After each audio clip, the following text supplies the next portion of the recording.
तो welcome back students. आज हम लोग कंटिन्यू कर रहे हैं अपने एग्रीगेट डिमांड की कॉन्सेप्ट्स को, और आज हम लोग सीखेंगे कि प्रोपेंसिटी टू कंज्यूम या प्रोपेंसिटी टू सेव क्या होता है और इनकी economic applications. So let's begin with me. Now let's take our first topic, consumption function, जिसको हम लोग बोलते हैं प्रोपेंसिटी टू कंज्यूम। और यहां पर कंजम्पशन का मतलब बच्चों क्या होता है? Consumption expenditure. और कंजम्पशन एक्सपेंडिचर क्या होता है? हाउस होल्ड्स अपने गुड्स एंड सर्विसेज में जो मनी स्पेंड करते हैं उसी को कहा जाता है consumption expenditure. And what is the meaning of propensity?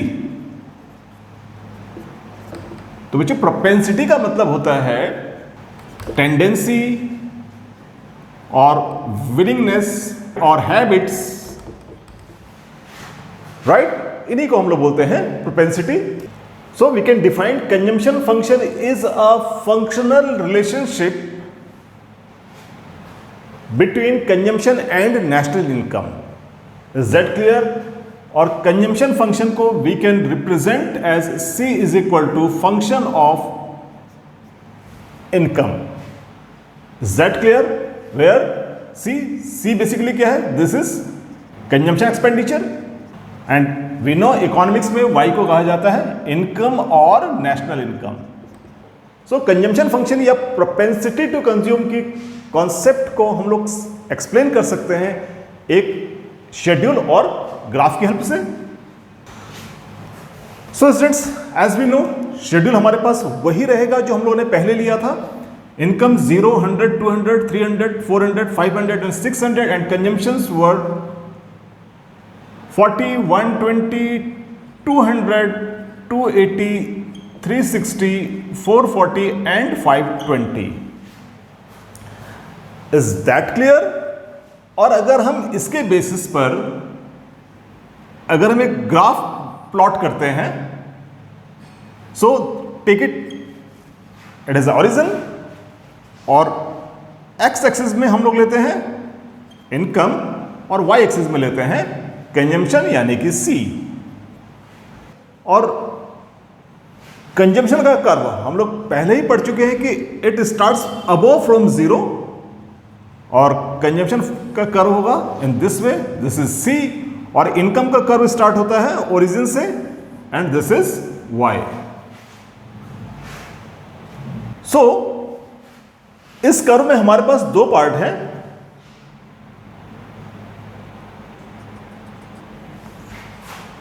कि इस लेवल तक up to this point consumption ज्यादा है और इनकम कम है।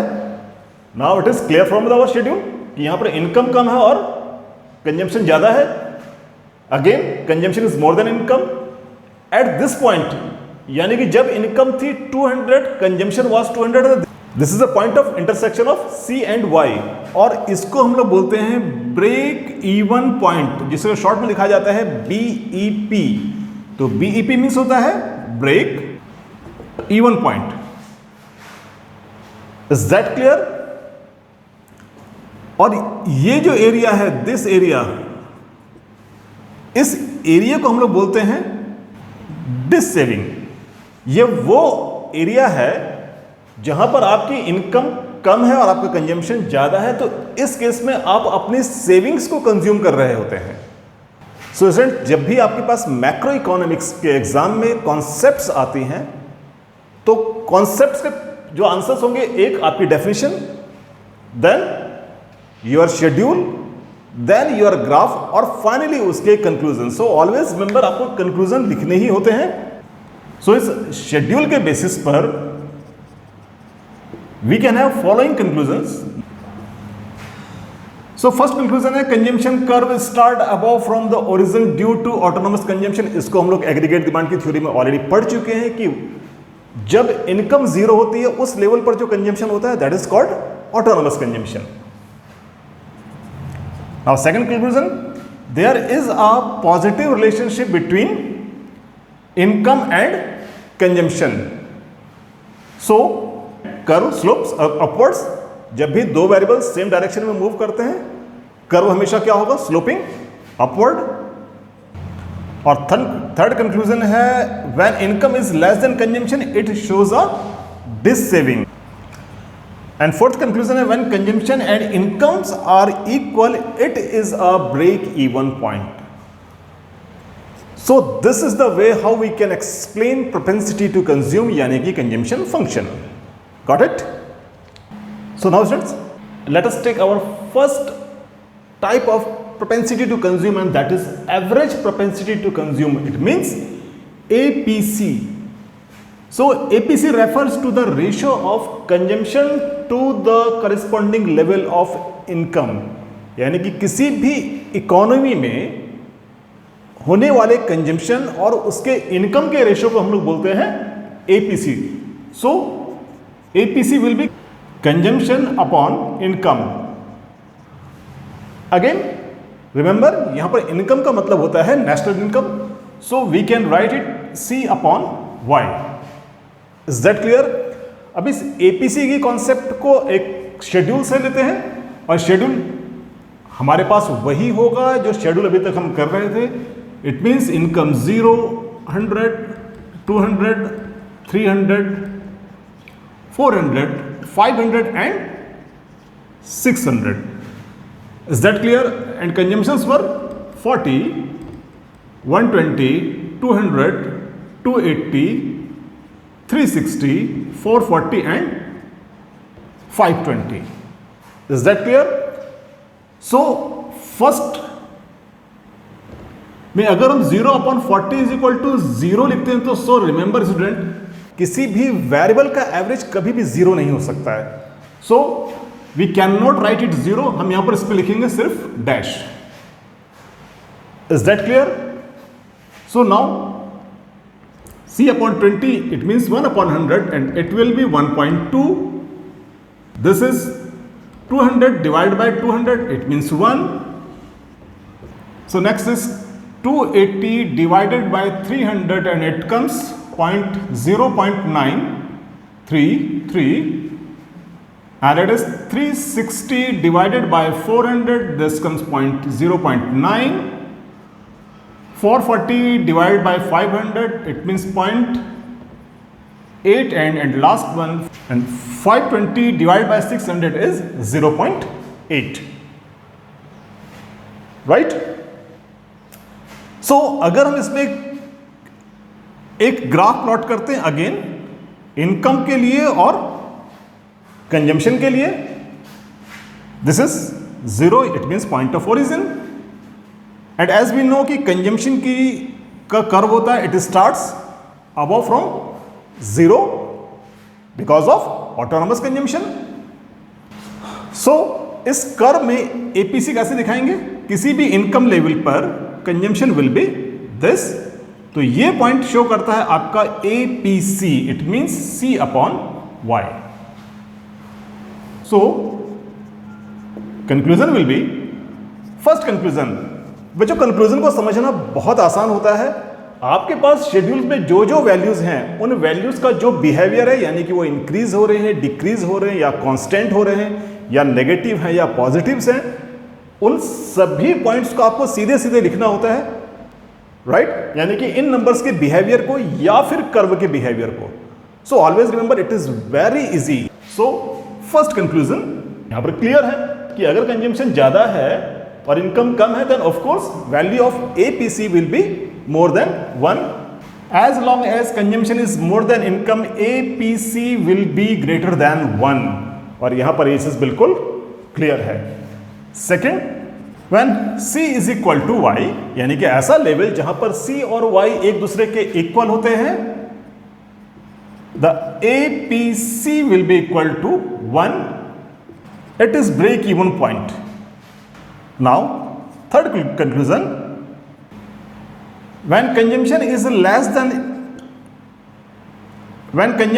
less than income APC, तो जब कंजम्पशन इस पॉइंट पर आकर कंजम्पशन कम है and income is more than consumption, then value will be less than 1. So APC will be less than 1. Right? तो है ना स्टूडेंट्स, इन वैल्यूज को यहां पर लिखना बहुत इजी है. राइट? एंड फाइनल कंक्लूजन, कि जैसे जैसे इनकम इंक्रीज हो रही है एपीसी की वैल्यू कंटिन्यू डिक्रीज हो रही है, right? So as income increases value of APC falls. Is that clear? So it is all about APC. It means average propensity to consume. So next topic we have marginal propensity to consume, यानी कि MPC. It refers to the ratio of change in consumption due to change in corresponding level of income. यानी कि अगर किसी person की income में अगर change होता है तो उसके कंजम्पशन में कितना चेंज आएगा, इसी के रेशियो को हम लोग बोलते हैं MPC, right? So MPC change को हम शो करते हैं डेल्टा से. इट इज कॉल्ड डेल्टा और this is delta Y, right? So again MPC की कॉन्सेप्ट को भी हम अपने शेड्यूल में से एक्सप्लेन करते हैं. Schedule we will have same 0, 100, 200, 300, 400 and 500 and consumptions are 40, 120, 200, 280, 360 and 420, right? So now let us take a student delta y. Delta y it means income में होने वाला चेंज. तो क्योंकि फर्स्ट वैल्यू 0 है तो कुछ भी चेंज नहीं होगा. सो इट इज डैश. नेक्स्ट 0 से 100 में चेंज हो रहा है. रिमेंबर चेंज इनकम में ऐसे हो रहा है, डाउनवर्ड चेंज हो रहा है, राइट?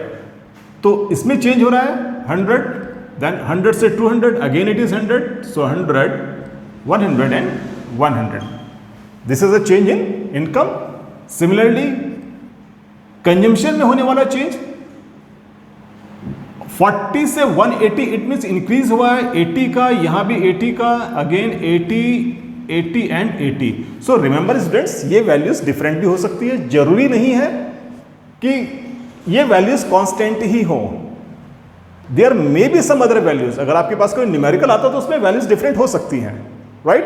लेकिन हमने सिर्फ इस कॉन्सेप्ट को एक्सप्लेन करने के लिए इस तरह की वैल्यूज ली हैं, right? So MPC, delta C we have first 80 divide by 100, it means 0.8. तो सिमिलरली सभी में सेम है, तो this is 0.8, this is 0.8, this is 0.8 and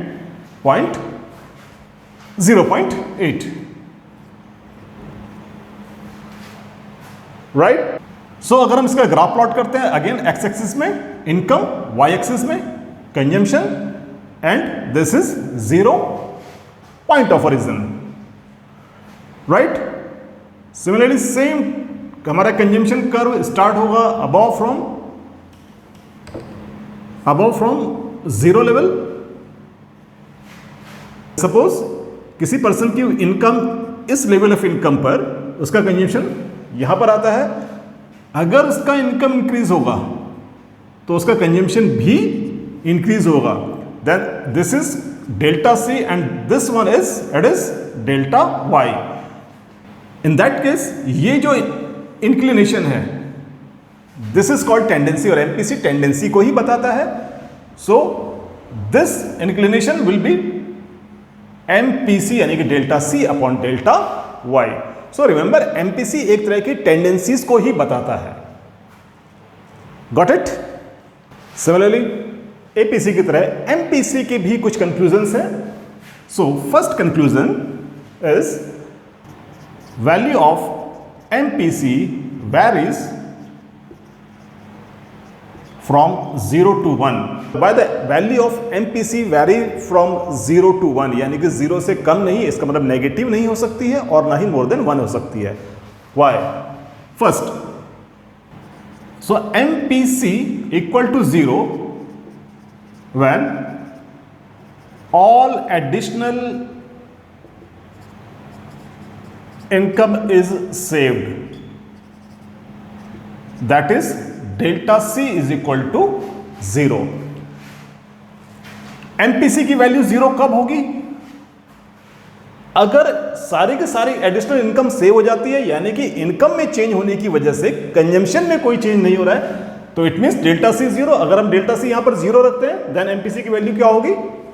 0. और MPC इज इक्वल टू 1 कब होगा? When all additional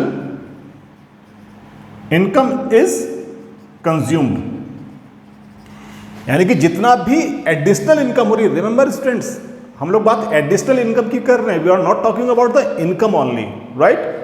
so additional income मतलब कि किसी पर्सन की इनकम अगर चेंज होती है, राइट, और अगर वो सारी के सारी चेंज इनकम को कंज्यूम कर लेता है, it means delta Y is equal to delta C, got it? तो ऐसी कंडीशन में क्या होगा, एमपीसी की वैल्यू कितनी होगी, 1, got it? Now second conclusion, so remember students, ये रीजंस आपके पास एग्जाम में मोस्ट लाइकली आते हैं। नाउ सेकंड कंक्लूजन, और सेकंड कंक्लूजन एक तरह का सोशल या इकोनॉमिकल फैक्ट भी है। MPC of poor people is more then the rich people, यानी कि जो पुअर पीपल हैं इनका एमपीसी हमेशा रिच पीपल से ज्यादा होता है। इसके पीछे रीजन क्या है? रीजन ये है कि जो पुअर पीपल होगा, अगर उनकी इनकम में कुछ भी इंक्रीज होता है तो वो अपनी उस इंक्रीज्ड इनकम को अपनी बेसिक नेसेसिटीज को पूरा करने में खर्च करते हैं। दैट इज वाई उनका एमपीसी हमेशा ही रिच पीपल के एमपीसी से ज्यादा होगा। As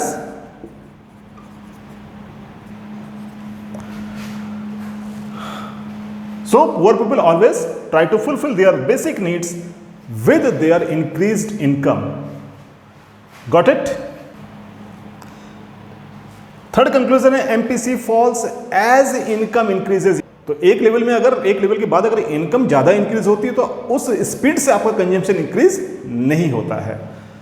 so it is all about propensity to consume, got it?